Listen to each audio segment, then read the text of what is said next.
अस्सलाम वालेकुम वरहमतुल्लाहि वबरकातुहू। माय डियर स्टूडेंट्स, आज के वीडियो लेक्चर के अंदर हम डिस्कस करने वाले हैं यंग्स डबल स्लिट एक्सपेरिमेंट।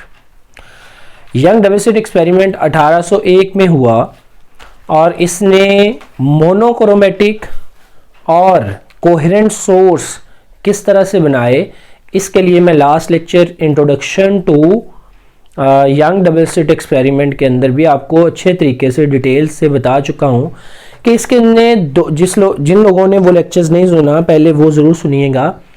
इसने 2 स्क्रीन इस्तेमाल की और हाइगन प्रिंसिपल को यूज़ करते हुए इसने अपना ये एक्सपेरिमेंट जो है वो चलाया। एक स्क्रीन के ऊपर जब वेवफ्रंट को फॉल करते हैं तो स्लिट के अंदर से सिर्फ एक सोर्स ऑफ वेवलेट जो है वो आगे की तरफ न्यू वेवफ्रंट जो है वो बनाता है और वो तमाम वेवफ्रंट्स जो हैं वो सेम सोर्स से कंसिडर की जाती हैं तो वो मोनोक्रोमेटिक हो जाती हैं। फिर उसके आगे 2 स्लिट्स वाली स्क्रीन रखते हैं। जब उसमें से monochromatic wavefront further wavefront produce करती हैं तो वो डायग्राम मैंने बना के बताई थी कि वो कोहेरेंट वेव आपकी बना रही होती हैं। तो कोहेरेंट वेव जब एक दूसरे के ऊपर सुपर इम्पोज होती हैं तो उसके रिजल्ट में कंस्ट्रक्टिव और डिस्ट्रक्टिव इंटरफेरेंस जो है वो सामने पड़ी हुई स्क्रीन के ऊपर हमें एक सीरीज में नजर आती हैं, कभी कंस्ट्रक्टिव कभी डिस्ट्रक्टिव। स्क्रीन के ऊपर पहुंचने वाली लाइट अगर इस तरीके से एक दूसरे को मैच करती है कि क्रस्ट और ट्रफ के ऊपर फॉल करे तो कंस्ट्रक्टिव इंटरफेरेंस होगी, और अगर क्रस्ट और ट्रफ मिलेंगे ऑपोजिट होंगे तो फिर वो डिस्ट्रक्टिव इंटरफेरेंस जो है वो होगी। इंटरफेरेंस के लिए एटलीस्ट 2 वेव्स होनी ज़रूरी है और वो दोनों वेव्स मोनोक्रोमेटिक और कोहेरेंट होना उनका ज़रूरी है। फिर आगे फैसला होगा कि कंस्ट्रक्टिव होगी या डिस्ट्रक्टिव होगी। ये क्रस्ट के ऊपर फॉल हो, ट्रफ पर फॉल हो तो फिर कंस्ट्रक्टिव, अगर ऑपोजिट हो क्रस्ट और ट्रफ मिल जाए तो फिर डिस्ट्रक्टिव होगी। कंस्ट्रक्टिव के केस में लाइट की इंटेंसिटी मैक्सिमम हो जाएगी। इसका हम अपने आर्टिकल के अंदर जिक्र मैक्सिमा के साथ भी करेंगे और हम इसको लाइट के साथ रिप्रेजेंट करेंगे। जबकि ये नो लाइट के केस में डिस्ट्रक्टिव इंटरफेरेंस होगी और लाइट वेव्स एक दूसरे को कैंसिल आउट कर रही होंगी। तो ये तमाम चीज़ें बेटे पिछले लेक्चर के अंदर हम कवर किए, जो मैंने आपको समरी के तौर पर बता दिया किस तरीके से हमने पिछले लेक्चर में ये चीज़ें कवर की थी। अब हम इस यंग डबल स्लिट एक्सपेरिमेंट को सीखते हैं। Young's double slits experiment.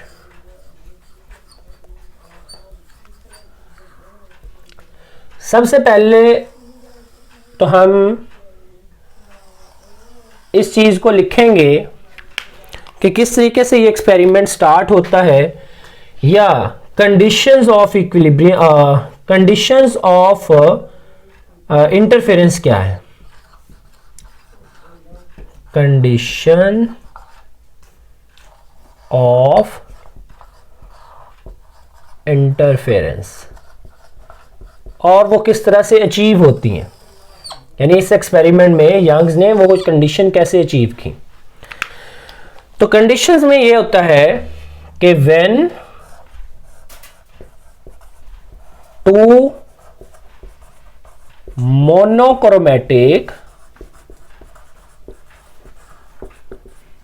And coherent light waves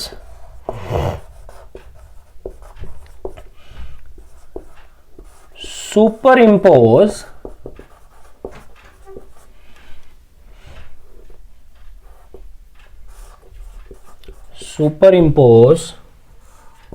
to each other,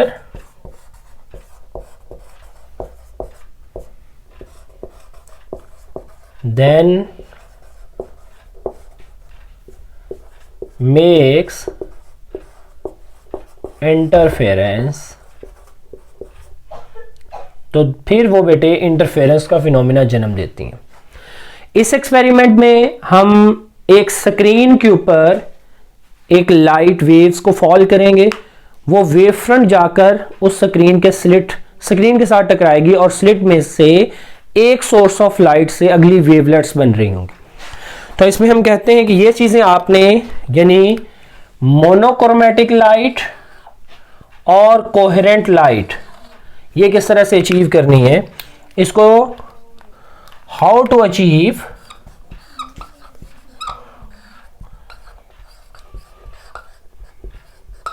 achieved these conditions, ये कंडीशंस हम कैसे अचीव करेंगे, इस को अचीव करने के लिए ही हमने यंग डबल स्लिट एक्सपेरिमेंट करना। तो हम कहेंगे कि we fall wave front on a screen that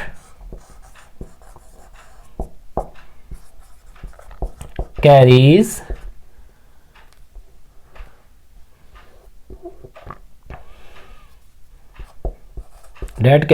a slit, वो एक स्लिट रखती है।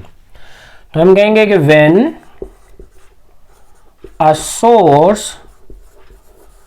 of wavelet on wavefront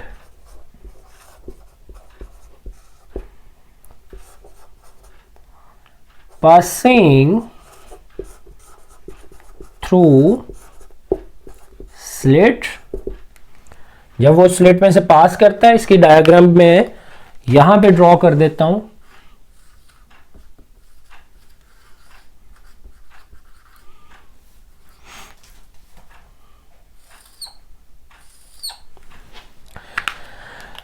बच्चों ये मेरे पास वो स्क्रीन है, इस स्क्रीन में एक स्लिट है, उस स्लिट के ऊपर आकर वेवफ्रंट टकराती है, तो वेवफ्रंट के यहां से वो वेवफ्रंट के इस जगह से वो लाइट बेंड्स होती हुई नजर आती हैं, जो मैंने कल वाली डायग्राम भी आपको बना के बताई थी। तो जैसे इधर से नई वेवफ्रंट्स बनती हैं, वो तमाम की तमाम वेवफ्रंट्स मोनोक्रोमेटिक होती हैं। तो हम कहते हैं कि इस स्लिट से पीछे जो वेवफ्रंट्स थी, उन वेवफ्रंट्स ने आगे जो वेवफ्रंट्स बनाई, वो सिर्फ इस स्लिट में से पास होने वाले एक सोर्स ऑफ लाइट ने बनाई, जो कि मोनोक्रोमेटिक है। तो हम कहते हैं कि this produce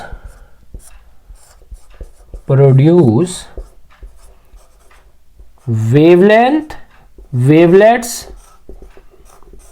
that are monochromatic, जो कि मोनोक्रोमेटिक। फिर हम क्या कहते हैं कि उसके आगे फिर एक स्क्रीन रखें और उस स्क्रीन के अंदर दो स्लिट कर दें। तो जैसे ये वेवलेट्स उस स्क्रीन के ऊपर फॉल होंगी, तो दो स्लिट में से जैसे लाइट आगे निकलेगी एक ही वक्त में, तो वो कोहेरेंट हो जाएगी। कोहेरेंट लाइट को भी मैंने अच्छी तरीके से लास्ट लेक्चर में डिफाइन किया कि कोहेरेंट लाइट में तमाम वेवलेट्स जो हैं उनका स्टार्टिंग फेज सेम होता है, यानी तमाम के क्रस्ट स्टार्ट में बनते हैं, या फिर तमाम का स्टार्टिंग ट्रफ उससे होता है। तो उस तरह से कोहेरेंट सोर्स जो है वो बन जाएगा। तो when these wavelets passing through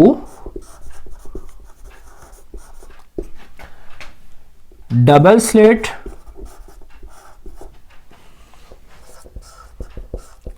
slits of screen, जब वो डबल स्लिट में से पास करती हैं, देन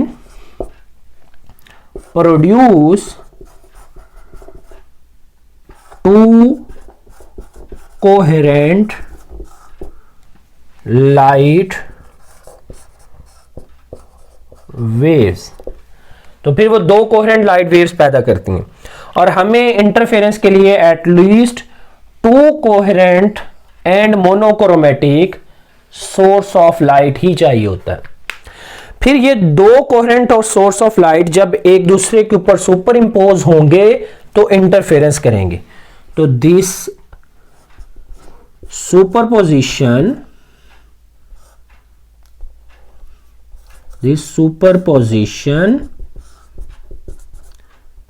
results interference वो इंटरफेरेंस बेटे प्रोड्यूस करते। अब इंटरफेरेंस के दो काइंड्स हैं या दो टाइप्स हैं। One is the constructive interference, another is the destructive interference. Types of interference.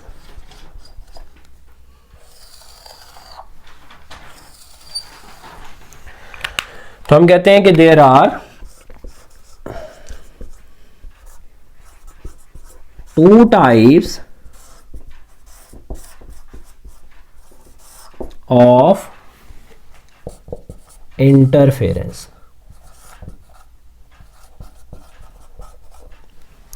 Number one, constructive, and number two, destructive। एक कंस्ट्रक्टिव इंटरफेरेंस है और दूसरी डिस्ट्रक्टिव इंटरफेरेंस। अब इसमें दो स्लिट्स हैं, एक ए पोजीशन पे मैं बना देता हूं, दूसरा बी। इसके सामने ये स्क्रीन पड़ी हुई है। स्क्रीन के ऊपर आप कोई भी पॉइंट चूज कर सकते हैं जहां पे आपने इंटरफेरेंस पैटर्न को डिटेक्ट करना, और वो चूज किया गया पॉइंट, जैसे ये मैंने पी चूज कर लिया, ये चूज किया गया पॉइंट स्क्रीन के सेंटर से किसी ना किसी एंगल थीटा पर होगा, और सेंटर से लेकर अगली स्क्रीन के सेंटर तक ये डिस्टेंस बेटे हमारे पास लेंथ आएगी उस दो स्क्रीन के दरमियान में। तो हमने दो स्क्रीन के दरमियान में लेंथ एल रखनी है, और जो पॉइंट हमने इंटरफेरेंस पैटर्न चेक करने के लिए पी लेना है वो यहां पर भी ले सकते हैं, यहां जहां पे मर्जी। अगर बिल्कुल सेंटर पर लेंगे तो सेंटर से इसके सेंटर तक एंगल 0 तस्वर होगा। जैसे जैसे ऊपर करते जाओगे ये एंगल बढ़ता चला जाएगा, तो जितने एंगल पर भी लेनी है वो पॉइंट लेना है, वो यहां से एंगल थीटा जो है वो आपको बताना पड़ेगा। फिर बेटे हम उस पॉइंट के ऊपर चेक की जाने वाली इंटरफेरेंस का पैटर्न देखेंगे, या वो कंस्ट्रक्टिव होगा या वो डिस्ट्रक्टिव होगा। तो हम पहले तो कंस्ट्रक्टिव की डेफिनेशन कर लेते हैं। Constructive interference,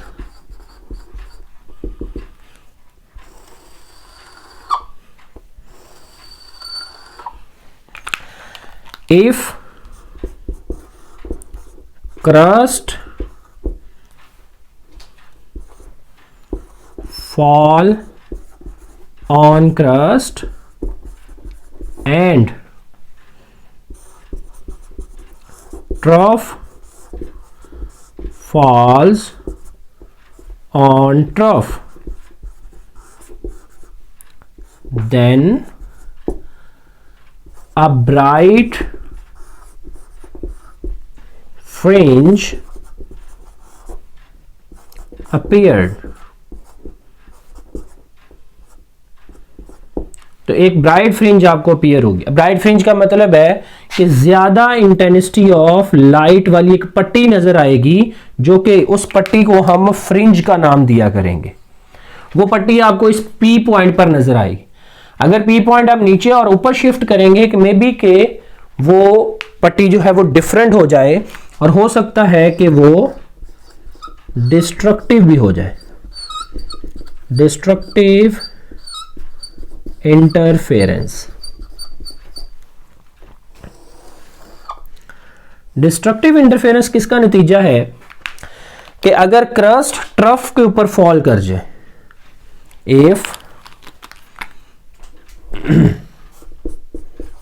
if crust falls on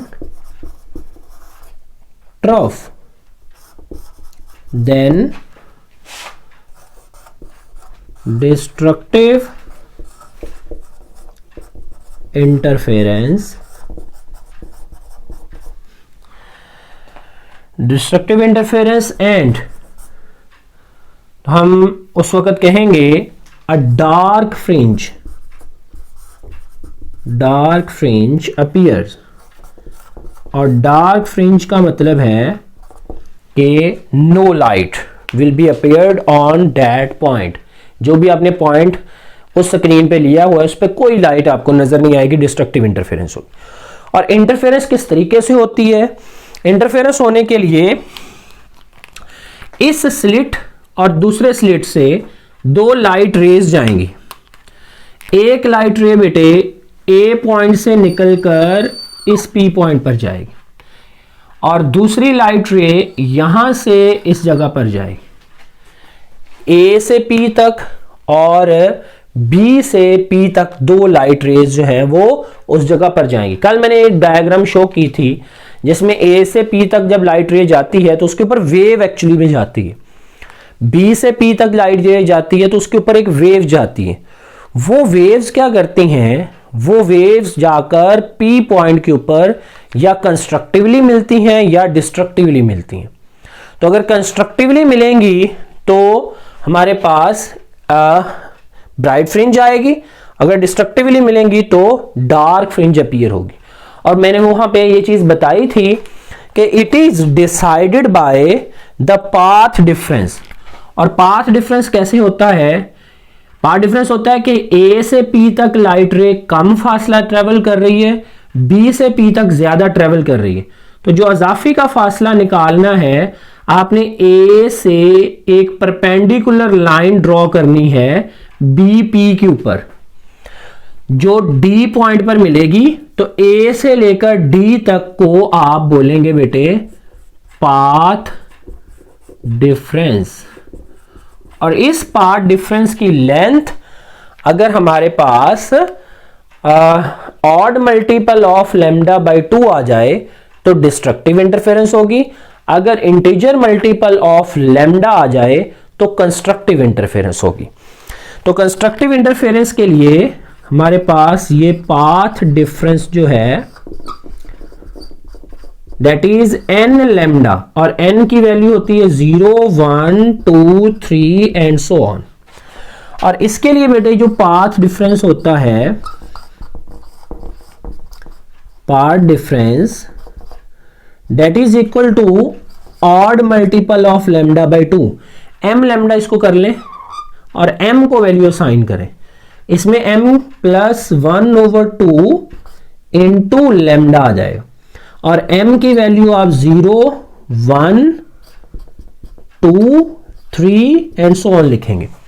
अब इट इज 0 पुट करोगे तो 1 लैम्डा बाई 2 आ जाएगा, 1 पुट करोगे तो 1 प्लस 1/2 1.5 वेव कवर होगी तो डिस्ट्रक्टिव इंटरफेरेंस होगी। 2.5 कवर होगी तब भी डिस्ट्रक्टिव, 3.5 कवर होगी तब भी डिस्ट्रक्टिव। तो उसको हम बोल सकते हैं odd multiple of lambda by 2, जो कल हमने उस डायग्राम में पार्ट डिफरेंस देखा था कि वो आया था हमारे पास 1 lambda by 2, 3 lambda by 2, 5 lambda by 2 and 7 lambda by 2। वो सारे पार्ट डिफरेंस आप इस फार्मूले से जनरेट करवा सकते हैं। तो ये दो पार्ट डिफरेंस जो हैं वो आपके आएंगे जो बी डी के अंदर अजाफी वेव्स आएंगी। अगर वो अजाफी वेव एम लैम्डा के बराबर होगी तो आपके पास ऊपर मिलने वाली वेव कंस्ट्रक्टिवली इंटरफेरेंस करेगी। अगर odd multiple of lambda by 2 होगी तो डिस्ट्रक्टिव इंटरफेरेंस बेटे वो कर रही होगी। अब दो स्लिट के दरमियान में अगर फासला देखें तो बेटे ए से बी तक वो डी के बराबर है। अब इस चीज को हम अपनी वर्किंग के अंदर कंस्ट्रक्शन के अंदर लिखेंगे, यानी इसी को टाइप्स ऑफ डायग्राम के अंदर ही हम इसको नीचे लिख देंगे कि हमारे पास स्क्रीन का इंट्रोडक्शन ये होगा कि किस तरह से हमने ये पॉइंट्स लिए और क्या क्या इसके अंदर आएगा। इसको हम कंस्ट्रक्शन का नाम दे सकते हैं, कंस्ट्रक्शन ऑफ दिस एक्सपेरिमेंट। इसके अंदर हम कहेंगे कि we took 2 screens at L length apart, जो एक दूसरे से L लेंथ के डिस्टेंस पर है। फिर क्या है कि one carry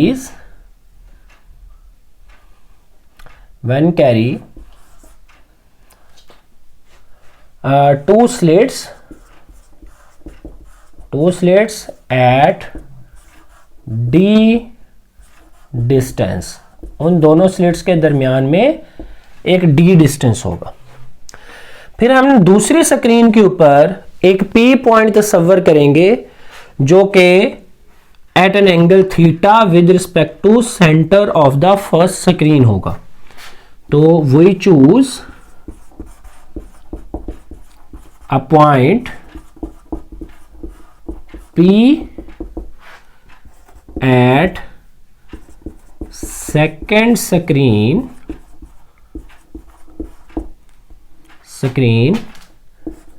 that is at theta angle from center of first screen, जो पहली स्क्रीन के सेंटर से थीटा एंगल पर है। तो बेटे 2 रेज इसकी वर्किंग में अब हम स्टडी करते हैं।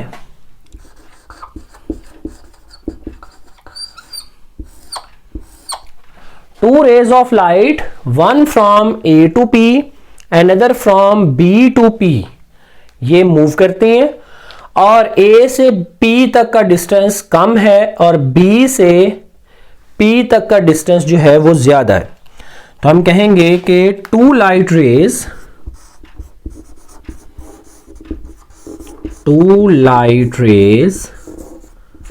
One is AP and other is BP। एक AP है, दूसरी BP है। BP जो है ये लार्जर डिस्टेंस पर है AP से, और A से एक परपेंडिकुलर आप ड्रॉ करेंगे BP लाइन के ऊपर जो D पॉइंट पर मिलेगा, तो फिर D से P तक और A से P तक लेंथ जो है ये बराबर हो जाएगी और नीचे वाली रे इजाफी फासला कवर करेगी B से D तक। तो हम कहेंगे कि we draw a perpendicular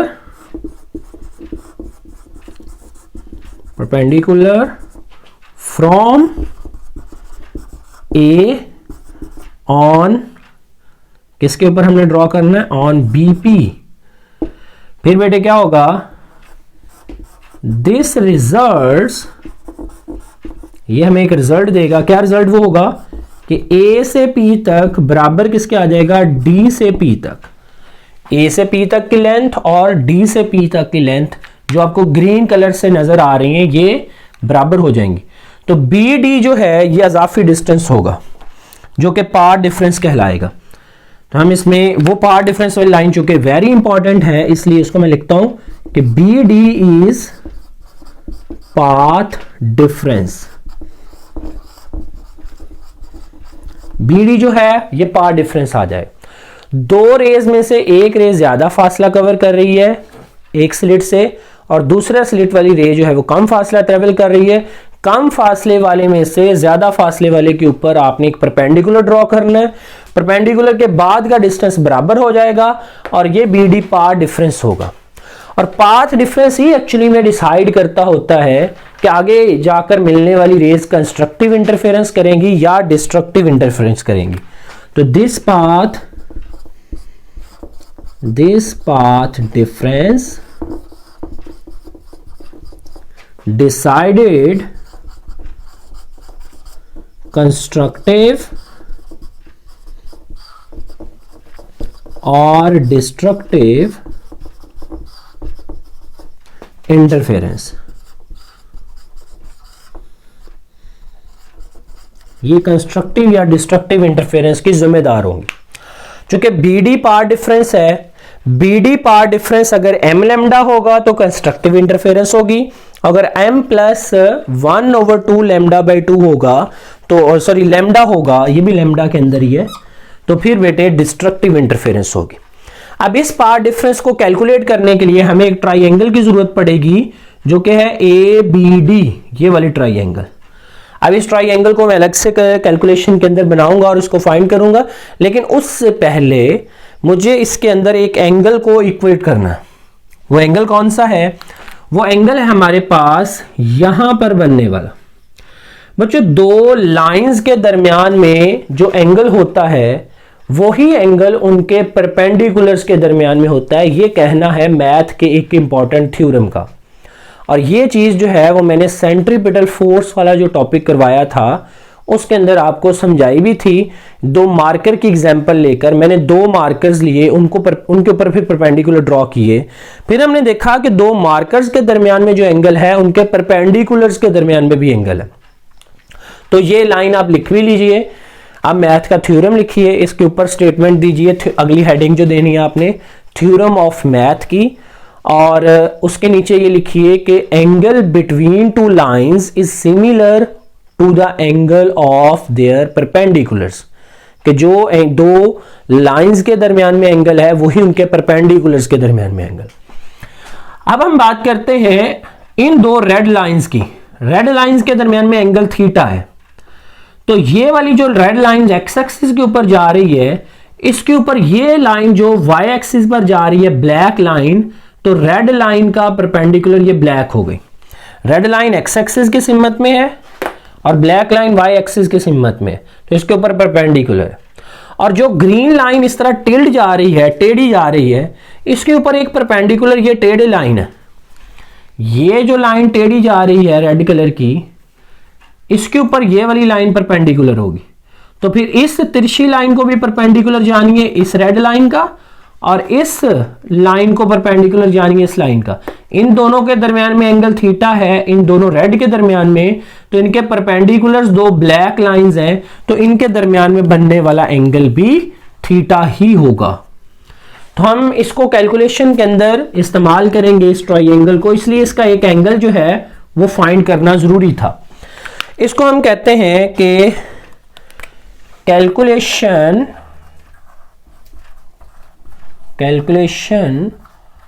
of position of fringe, कि फ्रिंज की पोजीशन की कैलकुलेशन जो है वो अब हमने करनी है। उसके लिए सबसे इंपॉर्टेंट चीज पाथ डिफरेंस। तो पाथ डिफरेंस निकालने के लिए सबसे इंपॉर्टेंट चीज triangle, path difference. Path difference आपका होगा B से लेकर D तक, ये पाथ डिफरेंस। इसके लिए ट्राइंगल यूज करनी पड़ेगी BDA या ADB भी कह सकते हैं। तो ये वाली ट्राइंगल हम यूज करेंगे। इसको मैं एज इट इज उठाता हूं और इधर बना लेता हूं। इसमें हम कहेंगे कि using triangle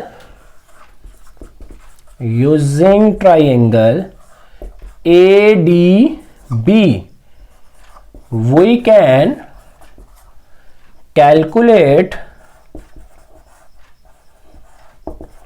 we can calculate BD path difference, कि हम BD पाथ डिफरेंस जो है वो फाइंड कर सकते हैं। तो बच्चों वो ट्राइंगल बनाते हैं हम। एक लाइन तो बिल्कुल सीधी है जो कि A से लेकर B तक आ रही, और इसके दरमियान में जो डिस्टेंस है वो D के बराबर है। D को स्लिट सेपरेशन का नाम भी दिया करते हैं, तो इसको हम यहां पे लिख भी सकते हैं कि दिस इज स्लिट सेपरेशन। एक लाइन तो ये, दूसरी लाइन इस तरह तिरछी है, वो भी ब्लैक कलर से, वो A से D तक जाती, ठीक है। और पाथ डिफरेंस जो है वो आपका B से D तक वाली लाइन है, जो मैंने ग्रीन कलर से इधर बनाई B से D, उधर B से D, ये पाथ डिफरेंस है। और यहां पर बनने वाला एंगल जो है ये एंगल थीटा। ये चीज तो आपने सीखी है। यहां पर बनने वाला एंगल बेटे 90 है, क्योंकि ये परपेंडिकुलर लाइन ड्रॉ की थी। 90 के सामने वाली चीज हाइपोटेन्यूस होती है, तो ये चीज हाइपोटेन्यूस आ जाएगी और थीटा के सामने वाली परपेंडिकुलर होती है। अब हमने परपेंडिकुलर फाइंड करना है, जबकि स्लिट सेपरेशन हमें पता है, हाइपोटेन्यूस पता है उस ट्राइंगल में, थीटा एंगल का भी पता है। थीटा एंगल का इसलिए पता है क्योंकि थीटा एंगल हमें बताएगा कि पी पोजीशन कहां पर है जो आप सेंटर से ले रहे हैं। 0 एंगल पर है, 1 डिग्री पर, 2 डिग्री पर, 3 डिग्री पर, कितने एंगल पर है उस थीटा का भी पता है। अब जब थीटा का पता है, हाइपोटेन्यूस का पता है, परपेंडिकुलर फाइंड करना है, तो ऐसा कौन सा रिलेशन है जो इन तीनों के दरमियान में आ रहा है? ऑफ कोर्स आपके जहन में साइन थीटा ही आ रहा होगा। तो साइन थीटा बेटे किसके बराबर आ जाएगा? Sine theta is equal to perpendicular over hypotenuse. बेटे परपेंडिकुलर कौन सा है? बी से डी तक, और हाइपोटेन्यूस ए से बी तक, ए से बी तक। अब हम बी से डी तो फाइंड करना है, तो साइन थीटा बी से डी तो एज इट इज आ जाएगा, और ए से बी को स्मॉल डी कहते हैं, स्मॉल डी इधर मल्टीप्लाई होगा तो B D is equal to आ जाएगा डी साइन थीटा। तो बेटे हमारे पास पाथ डिफरेंस की वैल्यू आ गई डी साइन थीटा। और ये path difference for constructive interference ये बेटे बराबर आ जाएगा हमारे पास एम लैम्डा के, और फॉर डिस्ट्रक्टिव इंटरफेरेंस ये एम प्लस 1/2 लैम्डा के बराबर आ जाएगा। तो हम कहते हैं कि for constructive interference,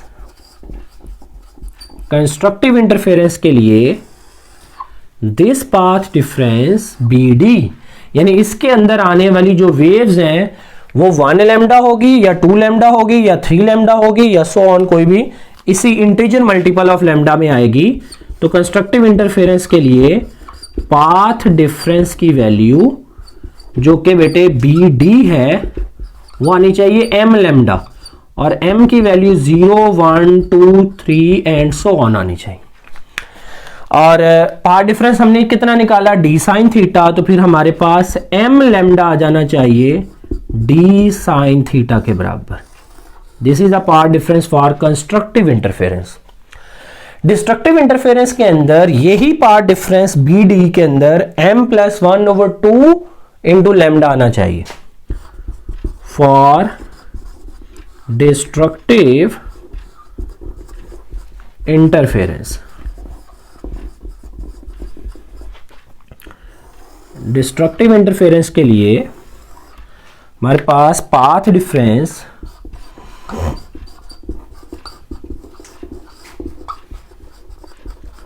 that is equal to BD and that is equal to m plus 1/2 into lambda होना चाहिए। तो बच्चों हमारे पास फिर फॉर्मूला क्या आ जाएगा कि हमारे पास पाथ डिफरेंस की calculation I D sine theta, तो उस डी साइन थीटा के अंदर जो कि इतनी जगह पर है इसके अंदर आ जाएगा m plus 1/2 into lambda is equal to D sine theta आ जाएगा। ये हमारी कैलकुलेशन के अंदर उसकी कंस्ट्रक्टिव और डिस्ट्रक्टिव इंटरफेरेंस के लिए है कि पाथ डिफरेंस हमारे पास इतना है BD हमने निकाला तो D को साइन थीटा के साथ मल्टीप्लाई करके हमें हासिल हुआ। अब ये पाथ डिफरेंस के अंदर अगर तो m लैम्डा आ जाएगा, यानी 1 वेवलेंथ आएगी, 2 वेवलेंथ आएगी, 3 वेवलेंथ आएगी, तो कंस्ट्रक्टिव इंटरफेरेंस होगी। अगर 1.5, 2.5, 3.5, चूंकि इसके अंदर भी m की वही वैल्यू है 0, 1, 2, 3, तो 0 पुट करेंगे तो 1.5 वेवलेंथ, 1 पुट करेंगे 1.5 वेवलेंथ, 2 पुट करेंगे 2.5 वेवलेंथ, तो इस तरह से चलता जाएगा। उतनी वेव्स आएंगी। अगर कंप्लीट वेव के साथ आधी वेव्स का चक्कर भी आता चले तो हमारे पास वो डिस्ट्रक्टिव इंटरफेरेंस जो है वो हो रही होगी। फिर बेटे इसके आगे जो कैलकुलेशन हमने करनी होती है वो करनी होती है पोजीशन फाइंड करने के लिए कि सेंट्रल पॉइंट से इसकी पी पोजीशन क्या है। तो सेंटर को, इसके सेंटर को हम इधर O कह लेते हैं और इधर सेंटर को O प्राइम कह लेते हैं। तो O प्राइम से लेकर P पोजीशन की लेंथ कितनी है, यानी उस फ्रिंज की पोजीशन कितनी है, कहां पर है, वो फाइंड करने के लिए हमें mth फ्रिंज की पोजीशन को फाइंड करना होता है कि पोजीशन ऑफ फ्रिंज कहां पर है। और उसकी पोजीशन को फाइंड करने के लिए हमें वाई एम फाइंड करना है, यानी ओ प्राइम से लेकर पी तक फाइंड करना है। इसके लिए हम जो ट्राइंगल इस्तेमाल करेंगे ये रेड वाली होगी, ओ प्राइम पी और ओ, ये रेड वाली लाइन यूज होगी, ये रेड वाली लाइन यूज होगी और ओ प्राइम से पी तक यूज होगी। ये ग्रीन वाली लाइन से ऊपर ऊपर ये ट्राइंगल इस्तेमाल हो रही होगी। तो इसमें हमने वाई एम जो है फाइंड करना है, ये थीटा एंगल हमें पता है, ये हमने लेंथ का पता है, तो इसके अकॉर्डिंग जो है वो हमने फाइंड करना है वाई एम की वैल्यू को। वो टिश्यू पकड़ा। अब हमने इस चीज की कैलकुलेशन करने के लिए किसको कैलकुलेट करना है, position of fringe, position of bright fringe and position of dark fringe.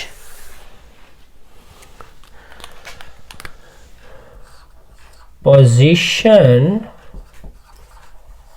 of fringe, इसके लिए ट्राइंगल हमें यूज करनी पड़ेगी ओ प्राइम पी। तो हम कहेंगे कि using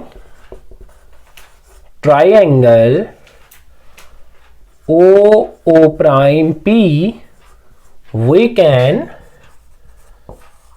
find O prime P that is equal to YM, जो कि YM के बराबर है। और इस ट्राइंगल को मैं एज इट इज बनाऊंगा, O से O प्राइम तक ये लाइन है, O से O प्राइम तक, और O से लेकर P तक हमारे पास ये लाइन है, और हमें ये वाला डिस्टेंस जो है वो ब्लैक डिस्टेंस फाइंड करना, जो कि वाई एम के बराबर। और यहां पर बनने वाला एंगल जो है ये थीटा है, और यहां पर हमारे पास जो लेंथ गिवन है बेटे वो ओ से ओ प्राइम तक एल लेंथ गिवन है। एल लेंथ थीटा के सामने वाला परपेंडिकुलर होता है, थीटा के साथ वाला जो है वो बेस होता है। बेस का हमें पता है, थीटा का पता है, परपेंडिकुलर फाइंड करना है। परपेंडिकुलर बेस और थीटा में जो रिलेशन है वो कौन सा होता है, होपफुली आपके जहन में आ रहा होगा, tan theta that is perpendicular over base. तो परपेंडिकुलर बेटे ओ प्राइम पी, बेस है ओ प्राइम। अब ओ से ओ प्राइम तक, ओ प्राइम से पी तक की लेंथ वाई एम है, और ओ से ओ प्राइम तक की जो लेंथ है ये L के बराबर है। L इधर मल्टीप्लाई होगा तो वाई एम की वैल्यू आ जाएगी L इंटू टेन थीटा। ये वैल्यू हमारे पास वाई एम की निकल आती। L की वैल्यू का हमें पता है, अगर टेन थीटा की वैल्यू का हमें पता चल जाए तो वाई एम की वैल्यू पता चल जाएगी, and Y M indicate the position of fringe from central point, उसकी पोजिशन को।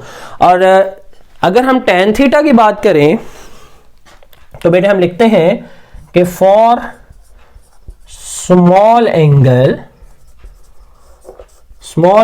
थीटा, जो टेन थीटा होता है और साइन थीटा होता है ये बराबर होते हैं स्मॉल एंगल के लिए। यानी जब ये को बहुत ज्यादा डिस्टेंस पर नहीं होगा, थोड़े से डिस्टेंस पर सेंटर से होगा, तो ये एंगल थीटा भी थोड़ा होगा, उस वक्त साइन थीटा और टेन थीटा बराबर होते हैं। जबकि बुक में साइड टेबल में एक 0 से लेकर 10 तक डिफरेंट एंगल्स के ऊपर साइन थीटा और टेन थीटा की वैल्यूज चेक करके लिखी गई हैं। वो टेबल अगर आप देख लेंगे तो उससे आपको पता चल जाएगा कि साइन थीटा और टेन थीटा स्मॉल एंगल्स के लिए बराबर होते हैं। तो फिर हम वाई एम की वैल्यू ये भी लिख सकते हैं कि Y M is equal to L into sine theta. अब फिर साइन थीटा का प्रॉब्लम रह गया। साइन थीटा बेटे अगर आप कंस्ट्रक्टिव इंटरफेरेंस के लिए देखें तो डी इसकी डिवीजन में आ जाएगा, तो आ जाएगा एम लैम्डा ओवर डी। तो साइन थीटा की वैल्यू उधर से निकाल कर इसमें पुट करें तो हमें पोजीशन ऑफ इसकी मिल जाएगी कि ब्राइट फ्रिंज की पोजीशन ऑफ, जो कि कंस्ट्रक्टिव के केस में कौन सी फ्रिंज बनेगी, bright fringe. Position of bright fringe अगर आपने निकालनी है तो you must have to put the value of sine theta from constructive interference. तो कंस्ट्रक्टिव इंटरफेरेंस से जब निकाल के आप लिखेंगे तो आपके पास आ जाएगा M lambda over D. D sine theta से मल्टीप्लाई हो रहा है वो इस तरफ आ जाएगा, तो साइन थीटा की वैल्यू आ जाएगी एम लैम्डा ओवर डी, तो आपके पास ये चीज आ जाएगी। तो वाई एम आज के पास बेटे निकल आएगा final M lambda L over D. तो this is the position of constructive interference of the mth fringe. m का मतलब है आप जीरो वैल्यू पुट करेंगे तो आपके पास position of bright fringe zero के लिए आ जाएगी, 1 वैल्यू पुट करेंगे, 2 वैल्यू पुट करेंगे, 3 वैल्यू पुट करेंगे, जितनी m की वैल्यू कंस्ट्रक्टिव इंटरफेरेंस के लिए पुट करेंगे उतनी ब्राइट फ्रिंज आपके पास आ जाएगी। उतनी ब्राइट फ्रिंज का मतलब यह है कि ब्राइट एक से ज्यादा बन रही है। एक ब्राइट तो बिल्कुल सेंटर पर बनेगी, चूंकि इधर से आने वाली वेव और इधर से आने वाली वेव 0 लैम्डा कवर करेगी, इजाफी फासला तो कोई भी नहीं कवर करेगी, दोनों से बराबर फासला कवर होगा। तो 0 lambda is the condition of constructive interference. तो 0 ब्राइट फ्रिंज सेंटर में होगी, उससे ऊपर फर्स्ट ब्राइट फ्रिंज आएगी, सेकंड ब्राइट फ्रिंज आएगी, थर्ड ब्राइट फ्रिंज आएगी। वो कितनी दूरी पर होगी, तो सिर्फ m की वैल्यू आपने पुट करनी है तो अगली ब्राइट फ्रिंज आपके पास निकली आएगी। फिर बेटे हमने डार्क फ्रिंज की पोजीशन भी फाइंड करनी है। तो पोजीशन का फार्मूला तो हमारे पास फिक्स है कि Y M is equal to L sine theta, कि साइन थीटा लेके आओ और पोजीशन ऑफ फ्रिंज लेके जाओ। अब साइन थीटा की वैल्यू ब्राइट के लिए लेके आओगे तो ब्राइट फ्रिंज की पोजीशन मिल जाएगी, डार्क के लिए लेके आओगे यानी डिस्ट्रक्टिव इंटरफेरेंस के लिए लेके आओगे तो डार्क फ्रिंज की पोजीशन मिल जाएगी। इसमें साइन थीटा निकालते हैं तो डी इसकी डिवीजन में ले जाते हैं, तो हमारे पास m plus 1/2 into lambda over D आ जाएगी साइन थीटा की वैल्यू। तो वो हम साइन थीटा की वैल्यू इसमें पुट कर देंगे, तो हमारे पास आ जाएगी बेटे पोजीशन ऑफ डार्क फ्रिंज। ये डार्क फ्रिंज की पोजीशन निकल आई। डार्क फ्रिंज की पोजीशन के लिए हमें वाई एम के अंदर L के आगे जो साइन थीटा उसमें पुट करना है m plus 1/2 into lambda over D, जो कि डी इसकी डिवीजन में आ जाएगा। तो अब इसको रीअरेंज करके लिखूं मैं तो वाई एम की बेटी वैल्यू आ जाएगी m plus 1/2 into lambda L over D. तो ये हमारे पास डार्क फ्रिंज की वैल्यू आ जाएगी। लेकिन डार्क फ्रिंज में m की वैल्यू जो पुट करोगे डार्क फ्रिंज उससे अगली आएगी। m की वैल्यू 0 पुट करोगे तो आपके पास फर्स्ट डार्क फ्रिंज आएगी, m की वैल्यू 2 पुट करोगे 1 पुट करोगे तो डार्क फ्रिंज सेकंड वाली आएगी, m की वैल्यू 3 पुट करोगे डार्क फ्रिंज सेकंड वाली, m की वैल्यू 4 पुट करोगे तो डार्क फ्रिंज थर्ड वाली बनेगी। यानी जो m की वैल्यू आप पुट करेंगे उससे एक नंबर, ये शायद मैं उल्टा बोल गया हूं, m की वैल्यू 0 पुट करने पर फर्स्ट ब्राइट, m की वैल्यू 1 पुट करने पर आपके पास सेकंड ब्राइट, m की वैल्यू 3 पुट करने पर आपके पास 3 वैल्यू पुट करने पर जो ब्राइट फ्रिंज बनेगी वो 4 बनेगी, यानी एक नंबर अगला आपको ब्राइट फ्रिंज का मिलेगा। जबकि डार्क फ्रिंज का, जबकि ब्राइट फ्रिंज में जो m की वैल्यू होगी उतनी ही ब्राइट फ्रिंज होगी। m की वैल्यू 0 तो 0 ब्राइट, m की वैल्यू 1 तो फर्स्ट ब्राइट, m की वैल्यू 2 तो सेकंड ब्राइट। जबकि डार्क फ्रिंज में एक नंबर अगला बनेगा। उसकी रीजन क्या है, क्योंकि सेंटर पर दोनों वेव्स बराबर फासला तय करके आती हैं तो 0 लैम्डा की कंडीशन सिर्फ कंस्ट्रक्टिव के लिए है, इसलिए 0 ऑर्डर सिर्फ ब्राइट बनेगा, डार्क 0 ऑर्डर नहीं होता।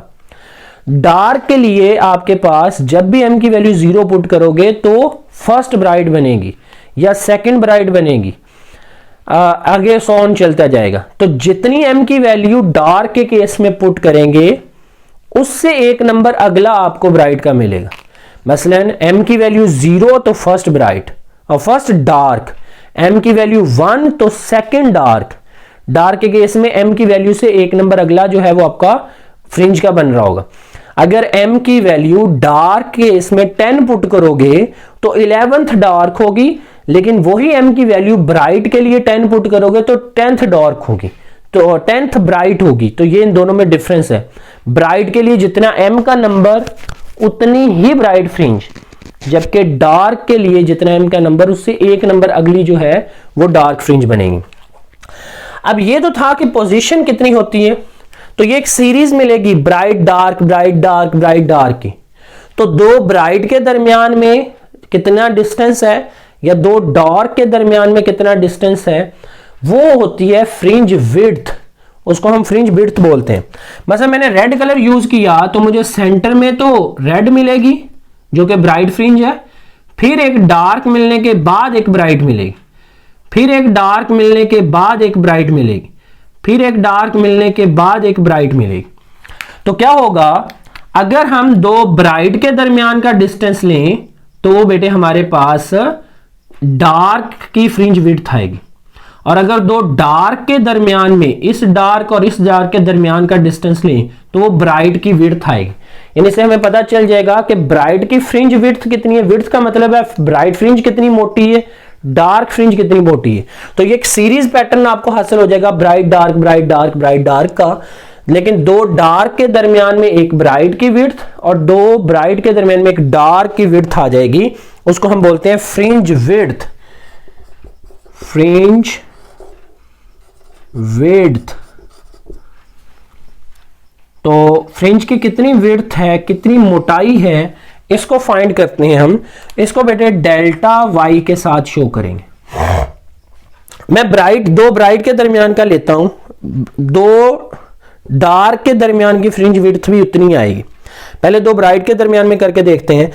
तो मेरे पास ब्राइट का नंबर है मसलन 10वें नंबर है, तो मैं उससे एक नंबर आगे जाऊंगा तो m+1 में से m माइनस करूंगा। मसलन m y का मतलब है और y m का मतलब कि 10वीं ब्राइट है तो उससे एक नंबर आगे चले जाएं तो उसमें एक जमा करना पड़ेगा, m+1 हो जाएगा, तो ये 11वीं ब्राइट होगी। 11वीं ब्राइट में से 10वीं ब्राइट माइनस करोगे तो दरमियान वाली विड्थ आ जाएगी।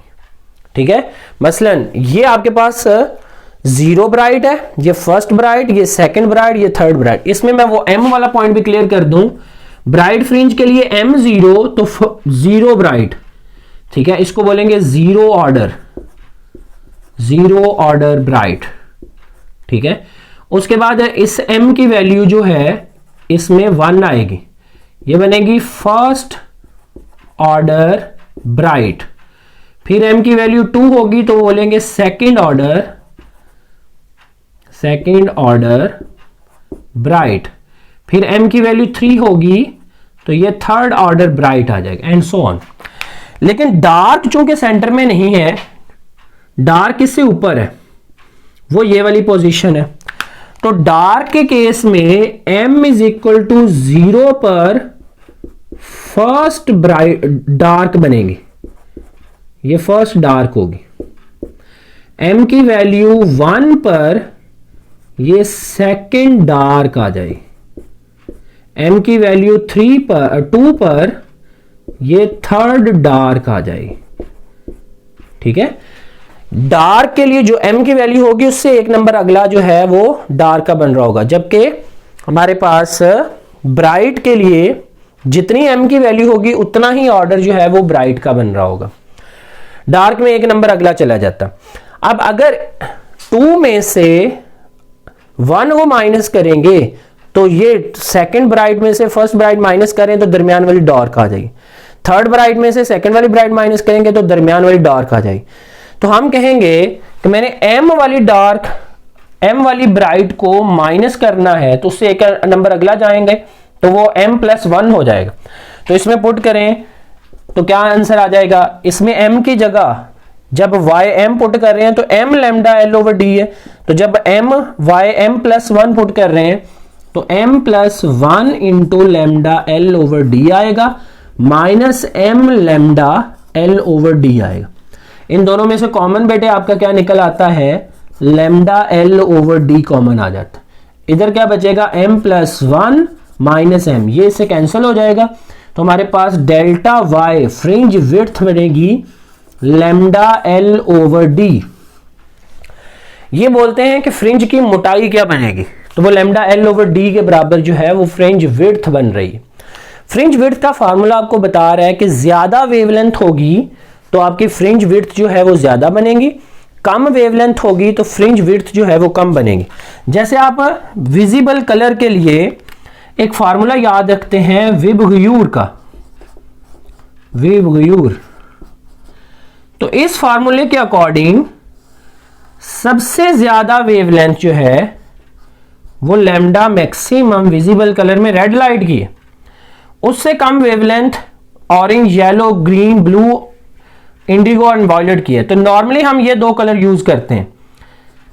इसकी वेवलेंथ मिनिमम है, उससे कम वैसे इंडिगो और वायलेट की भी है, लेकिन ब्लू और रेड का आमतौर पर कंपैरिजन करें तो ब्लू की वेवलेंथ ज्यादा है, और सॉरी रेड की वेवलेंथ ज्यादा है और ब्लू की वेवलेंथ कम है। तो हम कहेंगे कि रेड की वेवलेंथ जो है चूंकि ज्यादा है तो रेड की फ्रिंज विड्थ बड़ी बनेगी, यानी अगर हम young double slit experiment red light से करेंगे तो मोटी फ्रिंज हमें हासिल होंगी। अगर ब्लू लाइट से करेंगे तो उसकी वेवलेंथ चूंकि कम है तो उसकी बारीक बारीक सी फ्रिंज बनेगी और हमें सीरीज हासिल होगी ब्राइट और डार्क की। बेटे आप ये तो ब्राइट फ्रिंज की मैं बात कर रहा हूं, अगर आपने डार्क में से डार्क फ्रिंज को माइनस करेंगे तब भी फ्रिंज विड्थ इतनी ही आएगी। तो हम इसके अंदर एक रिजल्ट की हेडिंग देते हैं, रिजल्ट की हेडिंग लिखिए और उसमें पहला पॉइंट लिखिए कि we get series of bright and dark fringes. Bright dark bright dark bright dark की एक फ्रिंज की सीरीज हासिल करते हैं। We get a series of bright and dark fringes. फिर दूसरा रिजल्ट लिखिए बेटे, fringe width of larger wavelength is large and for smaller wavelength is small। ये ज्यादा वेवलेंथ होगी रेड लाइट के केस में जैसे तो बड़ी विड्थ बनेगी, और छोटी वेवलेंथ वाली लाइट होगी तो स्मॉलर फ्रिंज बनेगी। इससे अगला पॉइंट नोट कीजिए बेटे कि fringe width is inversely proportional to distance between slit. ये दो स्लिट के दरमियान का डिस्टेंस d था, वो कम करने से फ्रिंज विड्थ ज्यादा हो जाएगी। तो fringe width is inversely proportional to distance between slit. फिर फ्रिंज विड्थ L के डायरेक्टली प्रोपोर्शनल है, L is the distance between two screen. तीसरा रिजल्ट लिखिए, fringe width is directly proportional to distance between screen. Screen के दरमियानी distance के directly proportional है। फिर बेटे हम इसमें लिखते हैं कि ये जो ब्राइट और डार्क की सीरीज हासिल हो रही है, इंटरफेरेंस की खूबसूरती ये है कि ब्राइट और डार्क की फ्रिंज विड्थ बराबर होती है, यानी जितनी मोटी आपको ब्राइट मिलती है उतनी मोटी ही आपको डार्क मिलती है। तो अगला रिजल्ट लिखिए कि we get equal width of bright and dark fringes. हमें ब्राइट और डार्क फ्रिंजेस की इक्वल विड्थ मिलती है एक सीरीज के अंदर। अब सेंटर से ऊपर जिस तरह ब्राइट डार्क की पट्टियां बनेगी, इसी तरह नीचे की तरफ भी इसी तरह ब्राइट डार्क की पट्टियां बनेगी। तो पूरी स्क्रीन के ऊपर ब्राइट डार्क की पट्टियां जो हैं वो आपको मिलती हुई नजर आएंगी। ये था बेटे आज का लेक्चर। उम्मीद है कि आपको समझ आया होगा। If you have any question you can ask me. Okay, take care, अल्लाह हाफिज।